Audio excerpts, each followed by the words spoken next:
Hello, how are you? I'm Matthew, host of Truth from the Booth on Folked Up Radio. Glad to have your ear once again, and thanks for sharing some space with me and my guest. Talking with Andrew Goodsell, one-time mayoral candidate for the Halifax Regional Municipality, multiple guest appearances on this show, and unfortunately, one of thousands of unhoused Nova Scotians.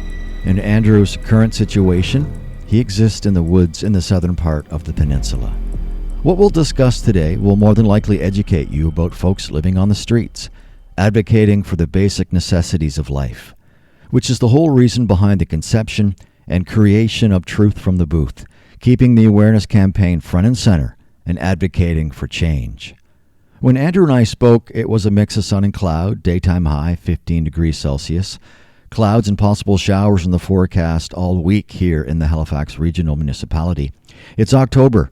Early fall. It's a dangerous time of year. And during this candid conversation, Andrew will explain winterizing a tent for those that find themselves outside for the first time. Can you imagine? Andrew is one of many unhoused residents at one of the three remaining designated encampments here in the HRM. Barrington Street Encampment in Halifax and Green Road Encampment in Dartmouth being the other two. And they too are overcrowded and dangerous. When will they close? To be determined. Not any time too soon, in my opinion. How do Andrew and I stay in contact with each other, you might ask? Well, Andrew and I both walk the peninsula extensively. Our paths are bound to cross. To see more of our conversations dating back to March of 2024 when we first met at the old library on Spring Garden Road in Halifax, go to my YouTube channel at In the Moment 2025. And why do I follow along Andrew's journey and take you with me? Maybe to simply document it. See in real time what side of the fence people are on in this moment, in this growing crisis. Hearing their stories, in their own words, their own voice, is of the highest importance. So, that being said, after a 3-month hiatus, I'm super excited to share the show with Andrew Goodsell. This show could potentially surpass 1 million listeners, and I can't think of anyone better to share that milestone with. Hello, Andrew. How are you? I like to think I'm doing pretty good right now. So, scale of 1 to 10, where are you? I'd say a solid 6 or 7. Now, is that... Between 6 and 7. Okay, now, is that number there because of the family member that you had there, your four-legged furry companion, Dusty? He plays a big part in your life, yes? Oh, yeah. If it wasn't for him, I'd be a lot lower on the scale of mental health for sure. This week's a little extra hard because I've been sick for the week, and I feel like I'm just at the end of it. So I'm a little congested still, if anyone can hear it in my voice, and how do you get a little tired, but good. How do you get assistance when you are ill like this? Who's there to help you? Like, what do you have to do? What's the process involved? Oh, as far as I know, I've got Dusty and then Mosh, I guess I could go to the Outreach Health Street team. I know where they're located on Godigan, so I can go to their right main head office, or I could try to find one of the outreach vans that they drive around and park at certain locations on certain days and stuff.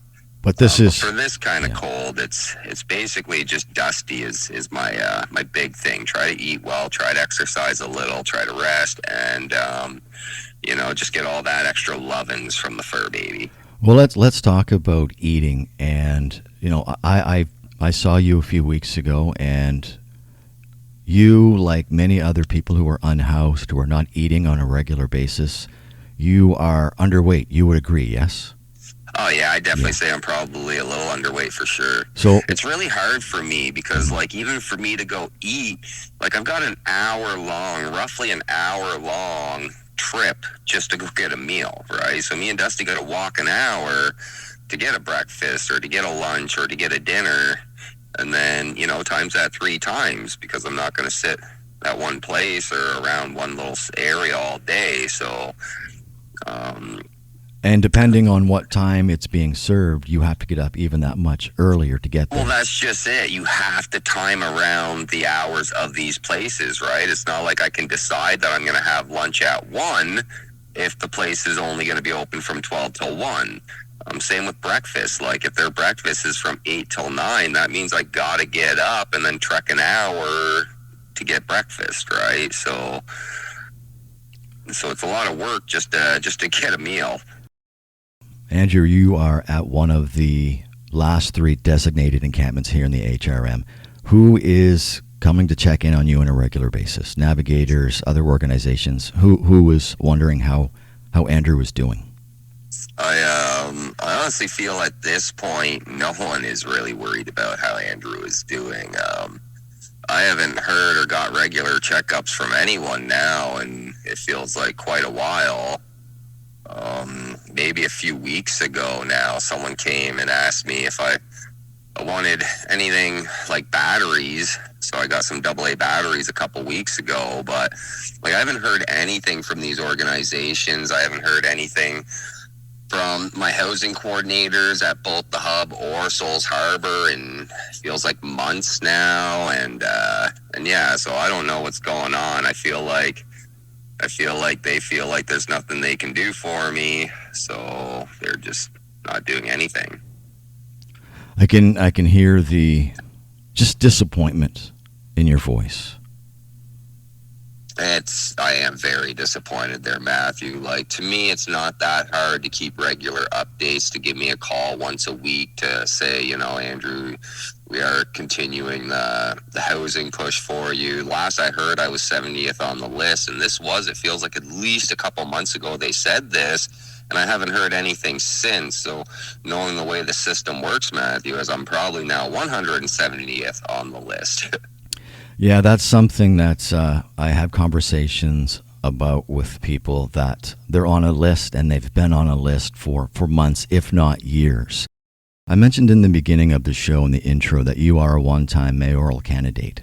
So with that in mind, and the fact that you use other radio stations, the Todd Vigneault show, to get this message out there. So just think about those 2 things there. And now I want to give you the opportunity. You're on a street corner anywhere in Nova Scotia with a bullhorn.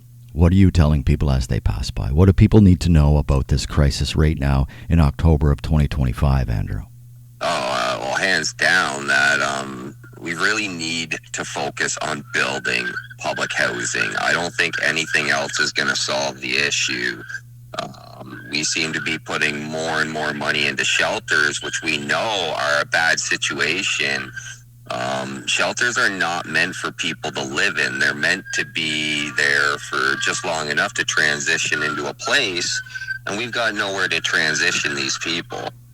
I don't know if you guys can hear this on the show, but I got a whole bunch of sirens passing me, so just give me a second. No, I can hear that. And I'll give you an opportunity to speak specifically about the encampment that you're in here in a moment. But yeah, continue on. Yeah, so I really do believe that we gotta push for dignified living situations, especially now, because like I was pushing public housing is the answer. I really truly believe in my heart it's the only real answer until the people start caring about the people and want to take care of one another. Things are not going to get better. We had public housing way back in the day, and all these people are pointing out just how easy it is to build these modular unit buildings and stuff that look just like real homes, just like real big, because they are, right? They're really cost effective to do, and it would actually be dramatically cheaper to build these places and put those in it that need it, rather than to just be giving more millions and billions to these organizations that we know, yes, they are trying to make a difference, but even if you go to these organizations, they're going to tell you, Matthew, that we need housing. We need nonprofit public housing so that these shelters can actually put these people that find themselves lost, scared, and in a hard place into a real home, and not into a shelter where they're likely to get even harder into the drugs, the alcohol, or the mental breakdown, because the shelters just aren't able to get people out of the shelters anymore. And actually, I just read an article yesterday that we're celebrating opening up shelters in places around Canada. So, like, they're showing these shovels in the ground and celebrating a shelter. And honestly, for me, Matthew, that's heartbreaking. That just crushes me inside, that we are celebrating building shelters instead of celebrating building homes. I've spent the last 3 years navigating, volunteering advocating on the streets of Halifax, and I have yet to find anyone who has spent any given time in a shelter a good story. No, that's right. Like, it's really not. Like, you get into these shelters because you're already in a really bad spot, right? No one goes to a shelter asking for help because they're in a good situation. And then the shelters are like, yeah, here, we'll help you out. And then you spend literally months being told that you are not doing enough to get out of the shelter. And I'm a prime example. I was working 30 to 40 hours a week, showing my pay stubs, showing the rental market, showing that I needed non-market public housing to have any dignified quality of life. And I was literally told by the housing representative at the one place that, Andrew, any man between the ages of 26 and 64 will not get public housing because we don't have it. We stopped building it over 30 years ago, and we dropped the ball. We decided that we wanted the private industry to have all the rights, and now no one can afford to live. The affordability crisis is affecting everyone, and that's simply because we decided that affordability was given to the private sector and not the public sector. And again, when it comes to a human's basic needs, I don't care what it is, whether it's our rental like area, or whether it's heat or water. Like, these are things that everyone's screaming from the rooftops about right now, and they're all things that should be public oriented. Like, I don't understand how the amount of taxes we all pay, and we all pay a ridiculous amount of taxes. I don't understand how those don't cover our basic needs like power, water, and shelter. It seems to go towards a lot of politicians' paychecks and not towards the public good. We mentioned that you are in one of the 3 remaining designated encampments. There was, at one time, in my time here in Nova Scotia in the 4 years, at one time there were collectively 8 encampments. We're down to 3. You're in one of those. Not too long ago, the Cogswell Park encampment closed, and I'm just wondering, did you see an increase in individuals show up at your encampment? What's the atmosphere like at that camp? So it's definitely all over. We definitely got more people. There was at least 3 more tents that set up the day that they closed down that park, and if not more now. And it was all right before. It was pretty clean. There wasn't too many people here, but now it's really filling in, and we got a couple bad apples. So garbage piles out front that any city worker could come and remove in just a few minutes, but they're just leaving it there, and it's building up. Like, the trash around here is gross. So in and around my entire area, and a few of the tents in and around me, I've been keeping it really clean. We've got a nice clean area, but I'm not about to go and argue with people that are completely trashed on hard drugs and alcohol to get an area clean, right? Like, well, here's my thought on that. I worry about my safety. Yeah, well, here's my thought on that. Like, before they closed, before the petition was even signed to close down Cogswell Park, I know I walk that area all the time. You walk by it all the time. They just weren't picking up the trash. So when an area gets dirty, rodents show up, residents get angry, they sign a petition, it gets closed down. So look at the Barrington Street encampment. Like, eventually, the public is going to just say, enough is enough. This needs to be cleaned up, and it needs to be cleaned up in a way where everyone is just removed. Because I know the mayor ran on closing encampments. I mean, it's one thing to say that you're closing a designated green space, but where are these people going? They're just going to go find another space on their own, and they're just more spread out. Well, and that's my argument, too, is that, they say even in these news articles when they go to close an encampment that they're working with all these people to find them dignified living situations and stuff. And again, standing ovation, standing proof right here on this radio show that no, you're not going to be giving a dignified living situation. You're going to be forced into either a shelter or into another encampment or just wherever you can go. Mm-hmm. And they're going to bulldoze your stuff into the back of a truck. It doesn't matter if you're the cleanest person around with no garbage or anything around you, and being really respectable, right? So Like, this has happened to me a couple times now, where I'm literally told by the workers and stuff that as a peaceful protester, I'm protected, and yet I take my dog for a walk, I come back, and all of our personal belongings are in the back of a dump truck, right? So they're not actually providing dignified living situations for people. In fact, they're doing, again, everything in my, or their power, in my opinion, to destroy my mental health, to make things worse for me, not better. Yeah, and I agree, because I've seen it all play out 1,000 times in the 3 years that I've been here. We're going to talk about winterizing your tent in a couple of moments, but I want to stay with just more recent, this past summer. Most of the Maritimes were under a fire ban. People weren't allowed in the woods. Now, geographically, where you are, you're on the southern part of the peninsula. You are literally on the south side of the train tracks, active train tracks, in amongst trees and boulders. What was this summer like for you? How stressful was it for you and the residents in the woods during this extremely hot summer? Well, I know for me it was extra worrisome. Like, I was worried that one of the people around here would just start a fire, and next thing you know, this whole place would be going up. Not to mention, like, all kinds of little things, just being able to cook and eat something. The whole thing I found was frustrating, because it's like they're telling us that we can't be in these woods and we can't be doing all these things, but they're not doing anything to try to provide, again, me any kind of better situation. And then just making things even worse. And then I find out that we've got all these campgrounds and stuff around that people are allowed to have these stoves and stuff burning. And like, the whole thing just kind of confused me. Again, it kind of felt like if you're a privileged individual, you're allowed to do certain things. And if you're not a privileged individual, you're not allowed to do certain things.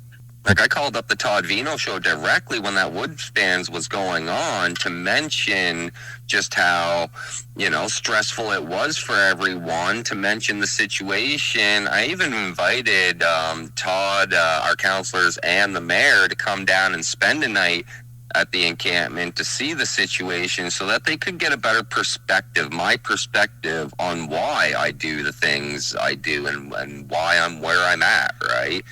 Unfortunately, none of them took me up on my offer. So, they'll never have a perspective of what their people are going through if they're not willing to actually look into it. Yeah, absolutely.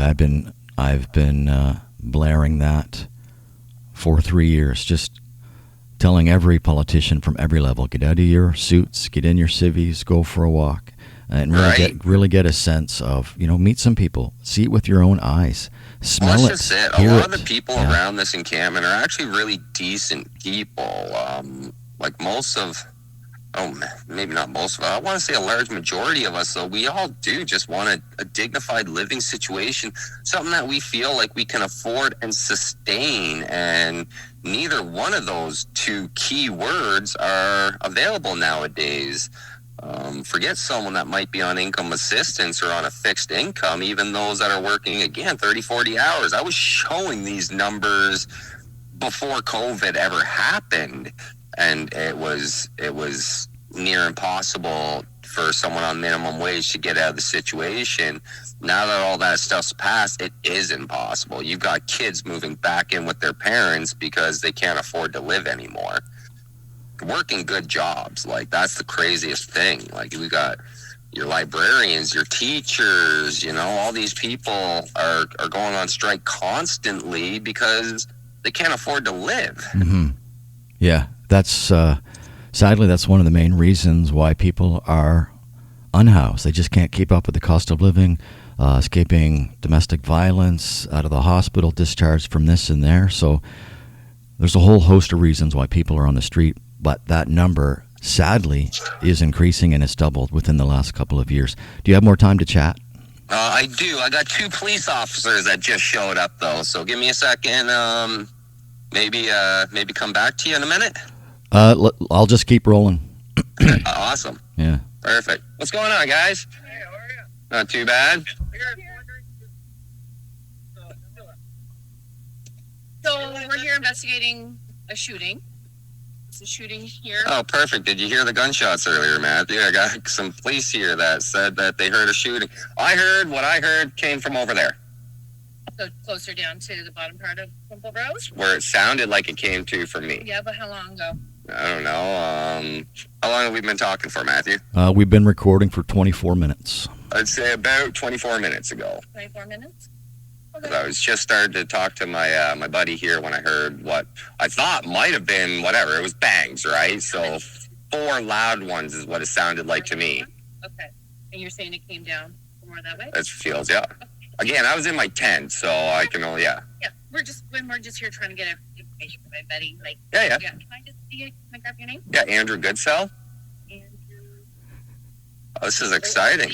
Yeah, Godsell. Are tents beyond yours in the back of yours? No, if there is, it's way back there. I got a wall of wood trying to protect me. So if there's any other tents over on that side, it'd be either under that huge electrical thing or further. So February 10th, 1986. 86. And the telephone number for you? 782.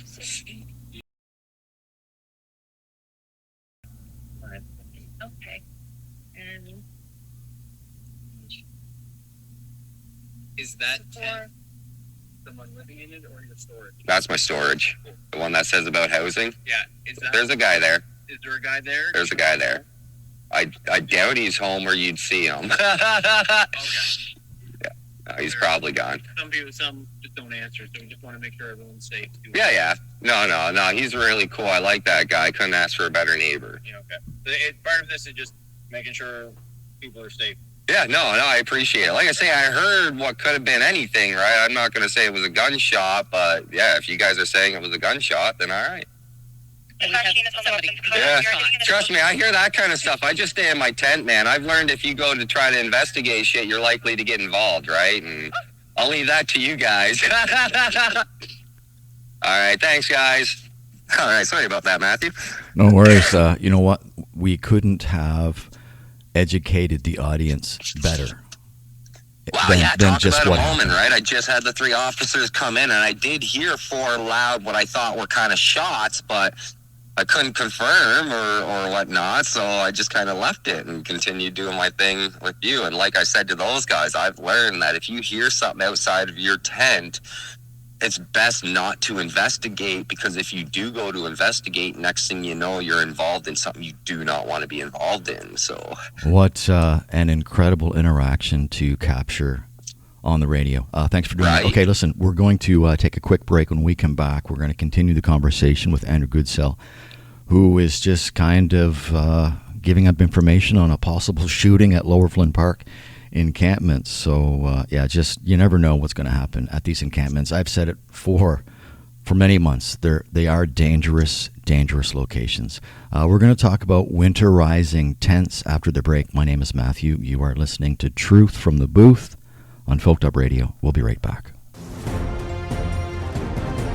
Halifax, Nova Scotia, home of talk radio, Truth from the Booth, an ongoing awareness campaign keeping Canada's housing crisis on the front burner and in the moment right here in the Halifax Regional Municipality, the Maritimes, and beyond. True, real-life stories told by those living it, existing in the streets. They bear all and provide you a brief glimpse into an unimaginable world of misery and disappointment, resilience, and triumph. Hear from those with boots on the ground advocating for change now. The stories of the unhoused need to be told by them to educate you, all of us. Hear all the conversations Sundays at 10 a.m. with a repeat at 6 p.m. here on folkedupradio.com. Now, back to today's fantastic guest. All right.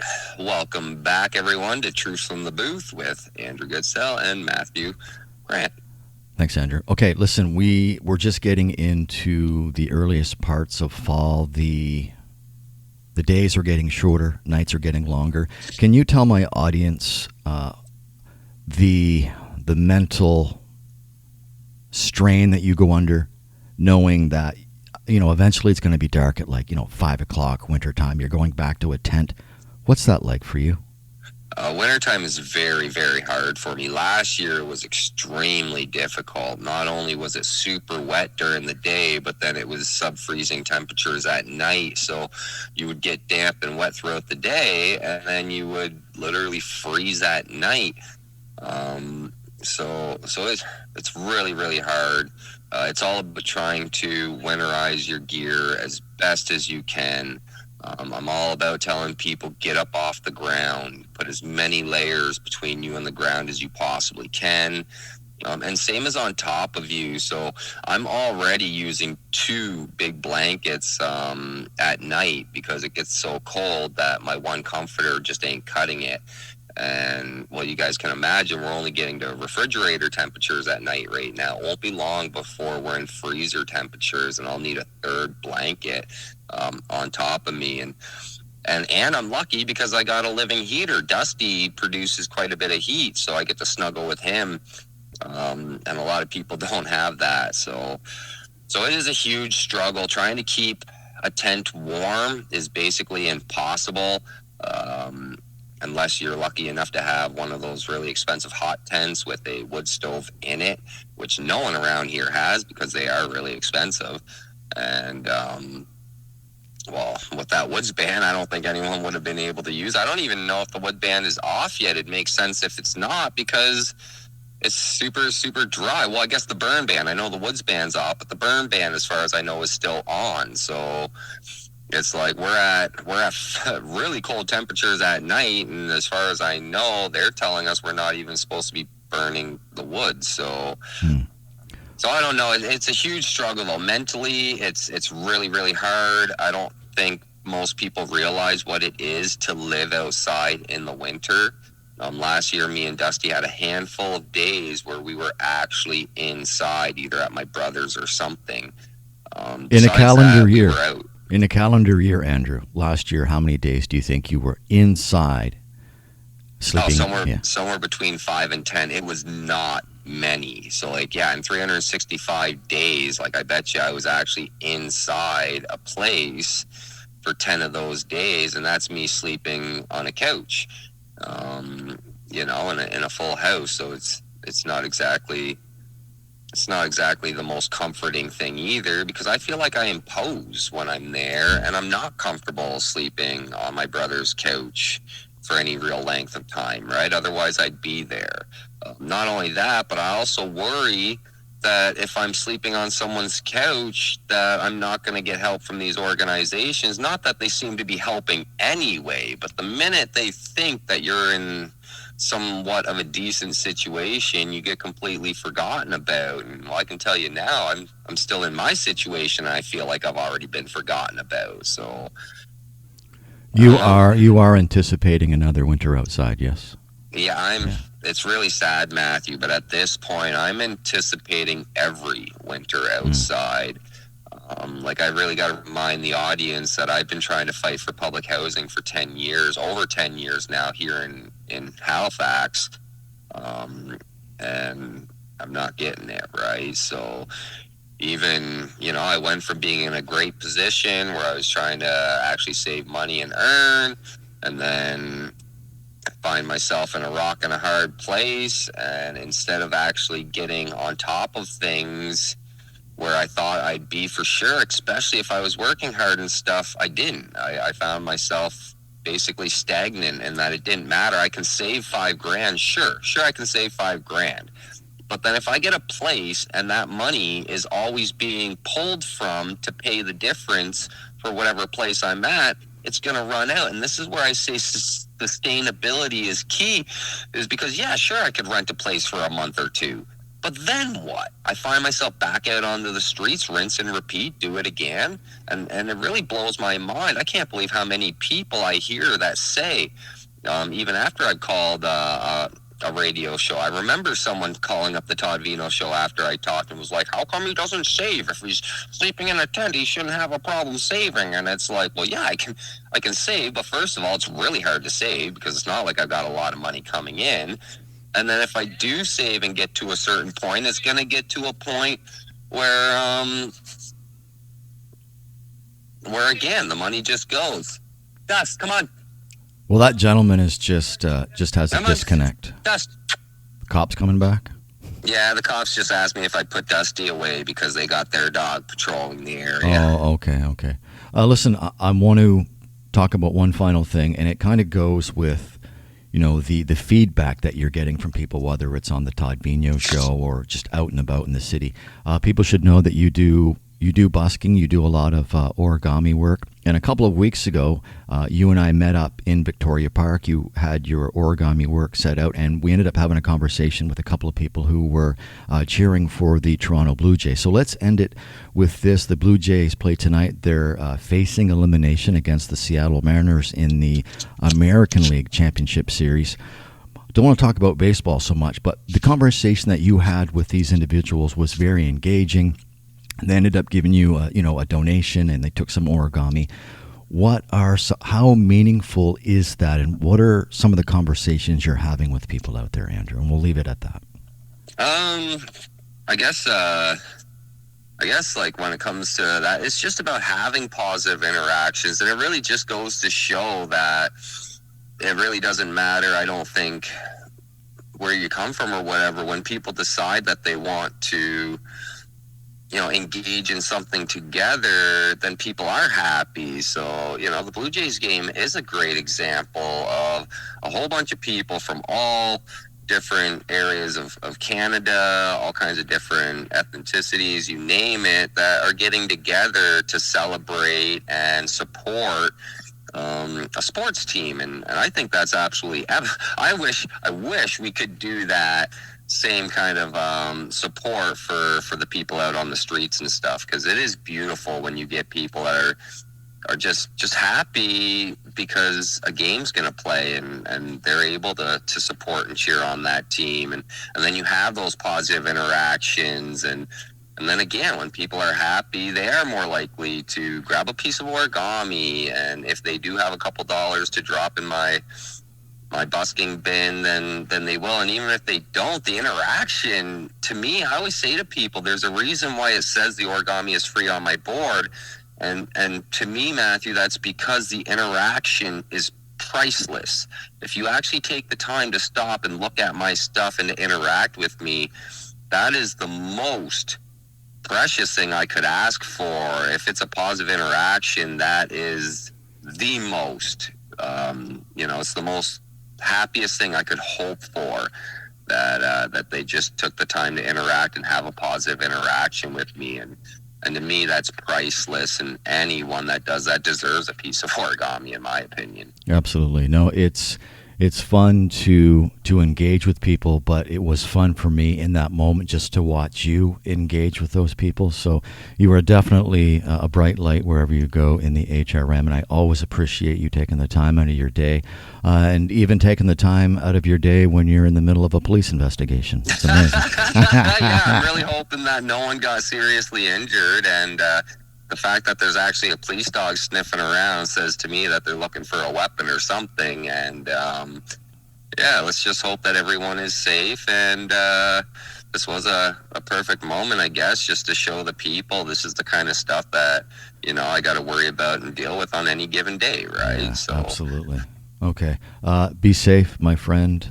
We'll see you walking the streets of the HRM very soon. Thanks, Andrew. Much love, Matthew. Have a great day. Thanks, Andrew. Always appreciate you and Dusty. Before I go, I do have some sad news to share with you. Since my last show in early July, 3 folks who I had come to know, had conversations with, saved, literally and figuratively, are no longer here. Lawrence died on the streets of Halifax earlier this summer. Tracy, who I met at Grand Parade Square in the winter of 2023, and had many meaningful, engaging encounters with, recently died as the result of a violent beating.